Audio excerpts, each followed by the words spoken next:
The afternoon sun filtered through the tall windows of Pemberton's rare books, casting golden rectangles across the worn wooden floors. Dust motes danced in the light. The familiar scent of aged paper and leather bindings wrapped around Nora Bennett like a comfortable blanket. She was carefully arranging a display of vintage travel journals when the bell above the door chimed softly, looking up. Nora saw a man step inside, pausing just past the threshold as if entering a sacred space. He was tall, perhaps in his early 30s, with sandy brown hair that looked slightly windswept, and eyes that held both intelligence and uncertainty. He wore simple dark trousers and a cream-colored sweater, nothing particularly remarkable. Yet something about the way he carried himself suggested a quiet confidence. "Good afternoon," Nora said warmly, setting down the journal she'd been holding. "Welcome to Pemberton's. Are you looking for anything specific, or would you like to browse?" The man smiled, and it transformed his entire face from serious to approachable. "Actually, I could use some help. I'm trying to find a gift for my grandmother. Her 75th birthday is next week, and she's rather impossible to shop for." Nora felt herself relax into familiar territory. After 3 years working at the bookshop, she'd helped countless customers find the perfect literary treasure. "Tell me about her. What does she enjoy?" "History, primarily European history," he said, walking closer. "She was a professor before she retired. Spent her whole life teaching about medieval trade routes and Renaissance cartography. She has very particular tastes." "Cartography," Nora repeated, her interest genuinely piqued. "That's wonderful. I actually studied history at university before life took me in a different direction. There's something magical about old maps, the way they show how people understood their world." The man's eyebrows lifted slightly. "Exactly. My grandmother always says maps are stories written in geography." "She sounds like someone I'd enjoy meeting," Nora said, already moving toward a locked glass cabinet at the back of the shop. "I'm Nora, by the way." "Julian," he replied, following her. "Julian Ashford." Nora unlocked the cabinet and carefully removed a leather portfolio. "We received this last month from an estate sale. It's a collection of reproductions from the Venetian cartographer Giacomo Gastaldi, mid-16th century. Each map is hand-colored and includes the original annotations in Italian." She opened the portfolio on a nearby table, revealing the first map. The colors were rich, deep blues and greens and golds, with careful calligraphy marking cities and trade routes across the Mediterranean. Julian leaned in, and Nora noticed he didn't just glance at the maps. He studied them with genuine appreciation.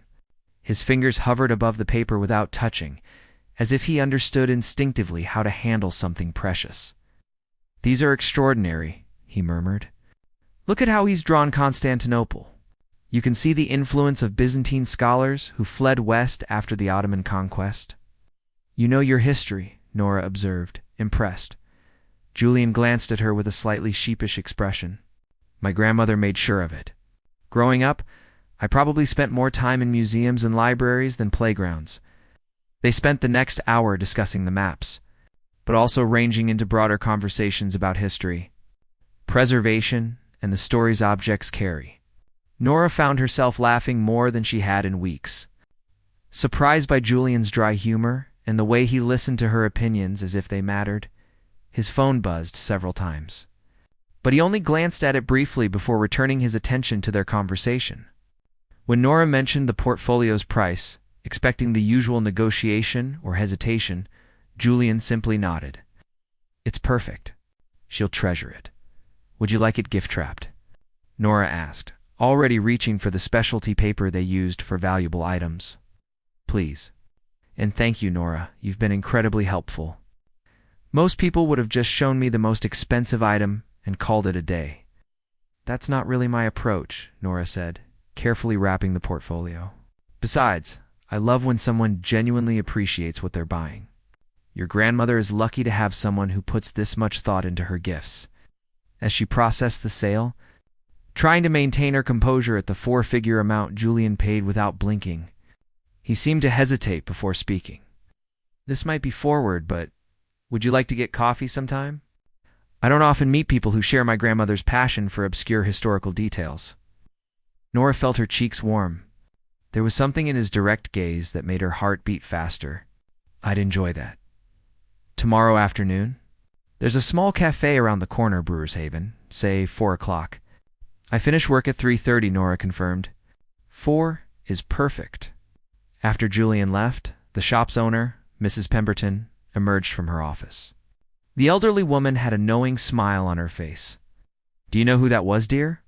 A customer named Julian, Nora replied, still smiling from their conversation. Very nice, very knowledgeable about history. Mrs. Pemberton chuckled softly. That was Julian Ashford. His family owns the Ashford Heritage Foundation. They're one of the largest private collectors of historical artifacts in the country. The young man himself has been in the papers. Quite a bit lately, something about donating a significant portion of his inheritance to establish free museum programs for schools. Adonis! Han paused while reorganizing the display. He's wealthy? Quite old money, but from what I understand, he's made his own fortune in art acquisition and preservation. Very different from his typical social circle, I imagine. Shopping in a place like this, without assistance or fanfare. That night, Nora lay awake in her small apartment, staring at the ceiling. She lived in a converted attic space, her rent consuming most of her modest salary. She was saving slowly for graduate school, hoping eventually to pursue her dream of becoming a museum curator or historian. The idea that someone from such a different world had genuinely enjoyed talking with her seemed both thrilling and impossible. By morning, she'd half convinced herself Julian wouldn't show up. People like that probably made casual coffee invitations all the time. Social niceties they never intended to keep, but at 4 o'clock precisely. As Nora sat nervously at a corner table in Brewer's Haven, the cafe door opened and Julian walked in. Julian spotted Nora immediately, and his face lit up with what appeared to be genuine relief. He carried a small bakery box tied with string. I hope I'm not late, he said, settling into the chair across from her. I brought they're lemon tarts from a place my grandmother loves. Thought you might enjoy them. The gesture was so unexpectedly thoughtful that Nora felt some of her nervousness dissolve. You didn't have to do that. I wanted to, Julian said simply. Besides, my grandmother always taught me never to arrive anywhere empty-handed. Their conversation picked up exactly where it had left off the day before. Flowing from Renaissance maps to modern museum ethics to their favorite historical periods, Julian listened with complete attention. Asking questions about Nora's university studies and her dreams of working in historical preservation. Why did you stop? He asked gently. After university, why aren't you working in a museum now? Nora stirred her coffee, considering her answer. Life got complicated. My father got sick during my final year.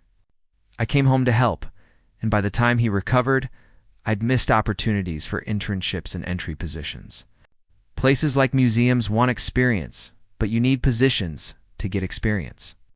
It becomes circular. That must have been difficult, Julian said, and something in his tone told Nora he meant it. But working at Pemberton's, that's still connected to what you love, Nora agreed. Mrs. Pemberton has taught me more about rare books and manuscripts than some of my university professors, and I'm still saving. Slowly, but I'll get there eventually. I don't doubt it, Julian said with quiet conviction. Over the following weeks, Nora found herself drawn into Julian's world in ways both wonderful and unsettling. He seemed genuinely content with simple activities, long walks through the historic district, visiting small museums, sharing meals at neighborhood restaurants. Yet occasionally reality would intrude. A phone call about an auction in London, a mention of a board meeting for the foundation. The way restaurant owners would recognize him and offer preferential treatment. It was during their third date. At a gallery opening, Julian had invited her to. That Nora fully grasped the magnitude of their different circumstances. The space was filled with influential people collectors, curators, philanthropists, all treating Julian with a mixture of respect and familiarity. She overheard snippets of conversation about his recent acquisition of a medieval manuscript collection worth millions. You look uncomfortable, Julian said quietly, appearing at her elbow with 2 glasses of wine. I feel out of place, Nora admitted. Everyone here seems to know you, to belong in this world. I'm just a bookshop assistant who can't afford the frame on any of these paintings. let alone the art itself. Julian's expression grew serious. Can we go somewhere and talk? They left the gallery and walked to a nearby park, the evening air cool and crisp. Julian was quiet for several moments before speaking. I didn't tell you everything about my family because I wanted you to know me first, he began. The foundation, the wealth, the social expectations, that's the life I was born into. But it's not who I am. Then who are you? Nora asked softly. Someone who spent his childhood being shuffled between boarding schools and summer estates, surrounded by valuable objects, but not much warmth, Julian said. My parents died when I was 12. My grandmother Eleanor raised me, and she's the one who taught me that objects only matter if they connect us to something larger, to humanity, to each other. He turned to face her. When I met you at Pemberton's, you saw a customer who needed help finding a gift. Not a potential donor, not a business connection, not someone to impress. Just a person. Do you know how rare that is? But this is your reality, Nora gestured back toward the gallery. These people, this world, I don't fit into it. What if I don't want to fit into it either? Julian countered. What if I'm tired of superficial conversations and strategic networking? What if I value someone who talks about history because she loves it, not because she's trying to secure funding for her institution? The intensity in his voice caught Nora off guard. Julian. Come meet my grandmother, he said suddenly. Not as someone I'm dating, just as someone who shares her interests. She's been asking about the person who helped me pick out her birthday gift. She wants to thank you. The following Sunday, Nora found herself being driven to Eleanor Ashford's estate outside the city. The house was beautiful but welcoming. It's filled with books and art and comfortable furniture that showed signs of actual use. Eleanor herself was a petite woman with silver hair and sharp, kind eyes. She greeted Nora warmly. So you're the young woman with the excellent taste in cartography, Eleanor said, leading them to a sunroom overlooking gardens. Julian tells me you studied history. I did, Nora confirmed, feeling suddenly shy, though I'm sure nothing compared to your expertise. Eleanor laughed. Expertise is just curiosity sustained over time. Tell me, what drew you to history? What followed was one of the most stimulating conversations Nora had experienced in years. Eleanor was brilliant, but approachable, challenging Nora's ideas while genuinely interested in her perspectives. As afternoon tea was served, Julian excused himself to take a phone call. Leaving the two women alone, he thinks very highly of you, Eleanor said once Julian had left. I think highly of him too, Nora replied carefully, but I'm not sure I belong in his world. Eleanor set down her teacup with a decisive clink. Let me tell you something, my dear. I've watched Julian navigate so-called high society his entire life. Most of those people are more interested in what he represents than who he is. You see him as a person first. That's not common, and it's certainly not something to apologize for. But the foundation. His responsibilities will benefit from someone who challenges him to remember why preservation matters. Eleanor interrupted gently. Not just the acquisition of valuable objects, but the stories they tell and the human connections they represent. That's what you understand innately. Their conversation was interrupted by Julian's return, his expression troubled. Everything all right? Eleanor asked. That was the board, Julian said, looking at Nora. They want to create a new position, Director of Educational Outreach and Public Programming. Someone to develop programs that make our collections accessible to broader audiences, particularly students and communities that don't typically engage with museums. That sounds wonderful, Nora said. Confused by his serious tone, Julian sat down beside her. The board suggested I consider you for the position. Nora's breath caught. Me. But I don't have the credentials. You have a degree in history? 3 years of experience handling rare materials, and more importantly, a genuine passion for making historical knowledge accessible, Julian said. But here's the complicated part. I can't offer you this position myself. It would be inappropriate, given our relationship. The board would need to interview you, evaluate your qualifications independently. Are you saying you want me to apply? Nora asked, her mind reeling. I'm saying there's an opportunity, Julian said carefully. One you're qualified for, What you do with it is entirely your choice. This can't be about us." Nora looked between Julian and Eleanor, seeing expectation and encouragement, but also respect for her autonomy. For the first time, she realized the real question wasn't whether she belonged in Julian's world. It was whether she believed in her own worth enough to build her own place within it. The application sat on Nora's tiny desk for 3 days before she touched it. She'd read through the position requirements at least a dozen times, each reading feeding both her excitement and her doubt. "You're thinking too much," her roommate Dana said one evening, finding Nora staring at her laptop screen. "You're qualified. Apply." "What if they only consider me because of Julian?" Nora voiced her deepest fear. "Then prove them wrong in the interview," Dana replied simply. "But you won't know unless you try." Nora applied that night, crafting a proposal for educational programming that drew on her years of experience at Pemberton's and her academic background. She didn't tell Julian she'd submitted it, wanting this one thing to be entirely hers. 2 weeks later, she received an interview request. The message was formal, professional, making no mention of Julian beyond, listing him as a board member who would recuse himself from the selection process. The night before her interview, Nora met Julian for dinner at their usual quiet restaurant. She'd been anxious all week, and it must have shown on her face. "You're nervous about tomorrow," Julian observed. "Terrified," Nora admitted. "What if I'm not good enough?" Julian reached across the table, taking her hand. "I've been thinking about something my grandmother told me when I first took over major responsibilities at the foundation.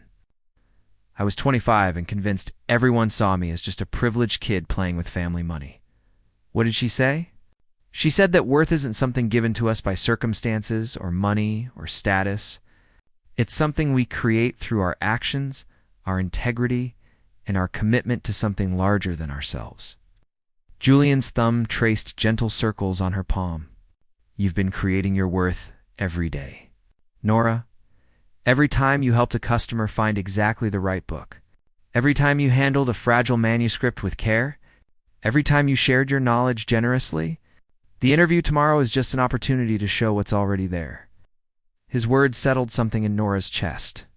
That night, instead of rehearsing answers, she wrote down her genuine vision for making historical collections accessible and meaningful to diverse audiences. The interview was intense. For board members, none of them Julian, questioned her for 2 hours about her programming ideas, her approach to community engagement, her understanding of collection management. Nora forgot to be nervous halfway through. She engaged in discussing her passion for making museums welcoming spaces for everyone, not just the already educated or wealthy. She left feeling like she'd given her honest best. Regardless of the outcome, 3 weeks passed. Nora continued working at Pemberton's, continued seeing Julian, and tried not to think about the position constantly. Then, on a rainy Thursday afternoon, her phone rang with an unfamiliar number. "Miss Bennett. This is Catherine Wu from the Ashford Heritage Foundation. I'm calling to offer you the position of Director of Educational Outreach and Public Programming." Nora sat down abruptly on a stool behind the shop counter. Really, Catherine confirmed warmly. "Your interview was exceptional, and your programming proposal showed exactly the kind of innovative thinking we need." The board voted unanimously. Well, with one recusal, of course. After accepting and handling the practical details, Nora ended the call with shaking hands. Mrs. Pemberton, who'd been pretending to organize shelves nearby, looked over with a knowing smile. "Good news, I take it?" "I got the job," Nora said, still processing. "I actually got it." "Of course you did, dear. You're brilliant at what you do." Mrs. Pemberton came over and squeezed her shoulder. "I'll miss having you here, but I'm proud to have been part of your journey." Nora called Julian immediately. "Can you meet me at Brewer's Haven?" He was there in 20 minutes, slightly out of breath, as if he'd run. "What's wrong?" "Nothing's wrong," Nora said, unable to stop smiling. "I got the position." Julian's face transformed with joy. He pulled her into a tight embrace, lifting her slightly off her feet. "I knew you would. I didn't doubt it for a second." "You were right," Nora said when he set her down, "about worth being something we create. I walked into that interview room as someone who belonged there because of my own knowledge and passion. not because of who I knew. That's exactly who you've always been, Julian said softly. I just had the privilege of seeing it first. Later, they went to tell Eleanor, who insisted on opening champagne despite the early hour. To Nora, Eleanor toasted, who reminds us that the greatest treasures aren't the objects we preserve, but the knowledge and passion we share. As Nora clinked glasses with them both, she felt something shift inside her. Not the imposter syndrome that had shadowed her for weeks, but a genuine sense of belonging not in Julian's world, but in a world she was helping to create. Over the following months, Nora threw herself into her new role with determination and creativity. She developed programs that brought school children into the foundation's galleries, trained volunteers to lead tours that connected historical artifacts to contemporary issues, and created partnerships with community centers to make collections accessible beyond the foundation's walls.